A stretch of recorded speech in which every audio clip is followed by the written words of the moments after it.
Coming up, warning. A heatwave health alert as temperatures soar. ITV Lunchtime News with Lucrezia Millarini. Good afternoon. Health officials are warning us to take extra care as a heatwave grips parts of the country, with temperatures potentially hitting above 37 degrees Celsius, making it one of the hottest days of the year so far. According to the Met Office, the highest temperatures are likely to be seen in London and the South East, with the extreme heat lasting well into the weekend. And while many of us will be looking to enjoy the sun, doctors say it is vital to check on older people or those with underlying health conditions, particularly if they are living alone or socially isolated. Chloe Keedy reports. Well, this is how it's looking around the country by two. Important question is, though, how do you enjoy the sun and also keep safe and healthy in the extreme heat? Moving on to other news now. The government has been accused of losing control of the migrant crisis as record numbers of people make it across the English Channel. At least 235 migrants crossed into the UK yesterday, a new single-day record. Our political correspondent Libby Vina is in Dover for us this lunchtime. And Libby, the Home Office really under mounting pressure now to address this issue. But Libby, just how realistic is it that they can get the numbers down? Well, the Chancellor, Rishi Sunak, also warned holidaymakers today about the risks of travelling abroad during the coronavirus crisis, amid concerns France could be the next country to be added to the quarantine list because of a spike in the number of COVID cases there. Travel expert Simon Calder joins me now from St Pancras Station, from where Eurostar services depart for a really big holiday destination for Brits. I mean, it could affect a lot of people. What is he standing there outside the Eurostar station? Is there any particular cover or insurance if people have booked to go to France on Eurostar that's different to if they've booked a flight, for example? Simon Calder, very wise. Thank you. Well, there is growing anger in Lebanon, where people whose lives and homes were destroyed by the blast in Beirut say they've been let down by their government. Stunned residents in the city are now trying to rebuild their lives and their homes. Our correspondent Emma Murphy sent this report from Beirut. Well, Emma Murphy reporting from Beirut. And later on in the programme.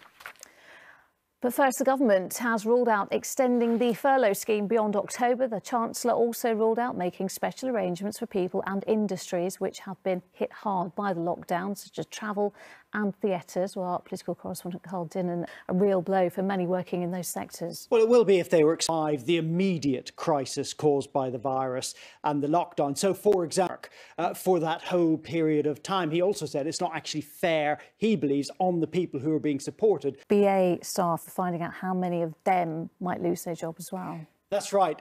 Now, the United... Oh, thank you. Now, I'm a Celebrity, Get Me Out of Here will be filmed in the UK this year, not Australia. And finally, this lunchtime, it was one of the most powerful images taken at the time of the explosion in Beirut. A bride-to-be posing for her wedding video, the most peaceful of scenes shattered by a deafening roar as a powerful shockwave that swept through the city. Well, Isra Silblani and her husband are still coming to terms with the shock and the realisation that they are both very lucky to be alive. Sangeeta Kandola reports. And that is it this lunchtime. I will be back here with the ITV Evening News at 6:30. The news where you are follows the national weather. But for now, from everyone here, bye-bye.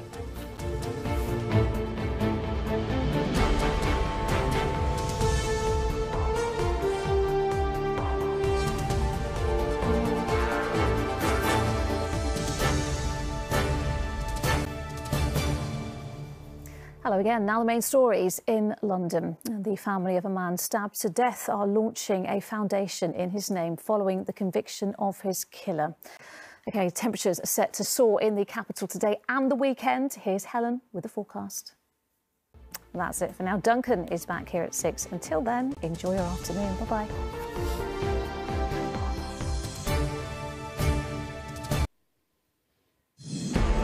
The devastating impact of COVID-19 on lives and now livelihoods. Evening News with Lucrezia Millarini. Good evening. As the government begins to roll back the unprecedented financial support it provided for the economy, a second wave of economic damage is now being revealed. In towns and cities the length and breadth of the country, jobs that were initially saved by the furlough scheme are now beginning to be lost in their hundreds of thousands. The most in-depth analysis yet, shared exclusively with ITV News, has highlighted those areas hit the hardest. According to the Joseph Rowntree Trust, they include coastal towns, traditional Labour voting areas of the West Midlands and Northern England, and suburban London boroughs. Many are already poor and with the lowest chance of recovery.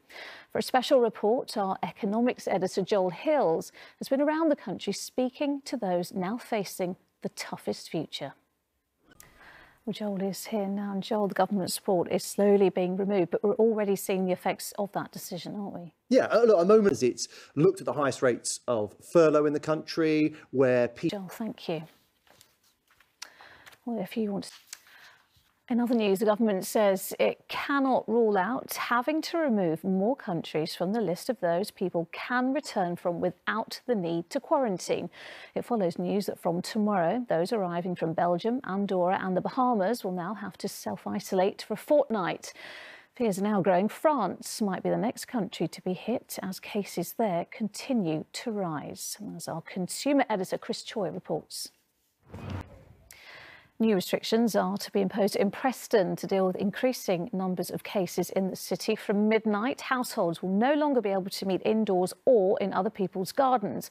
But while infections are increasing there, the spread of COVID appears to have stabilised elsewhere in England. Damon Green. Scotland's First Minister says she is furious after 8 Aberdeen football players broke the league's lockdown rules to visit a pub.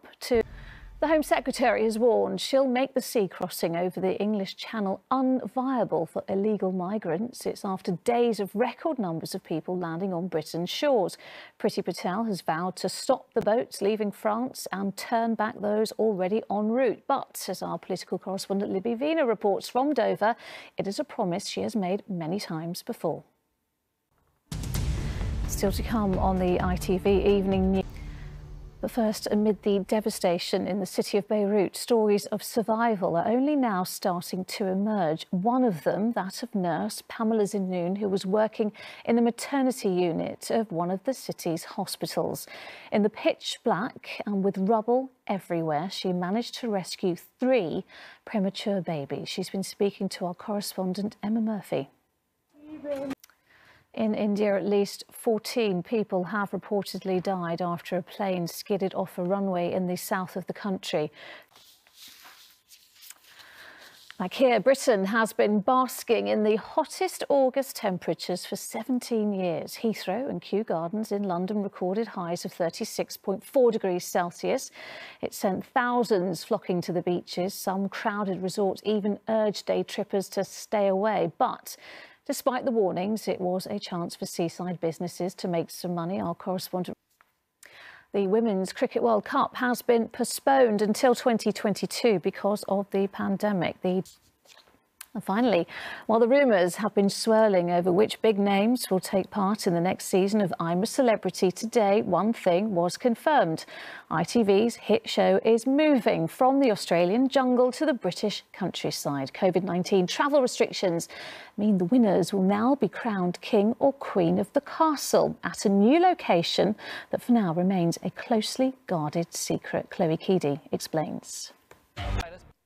And that is all for now. Julie will be here with news at 10, but from me and all the team, have a great evening. Bye-bye.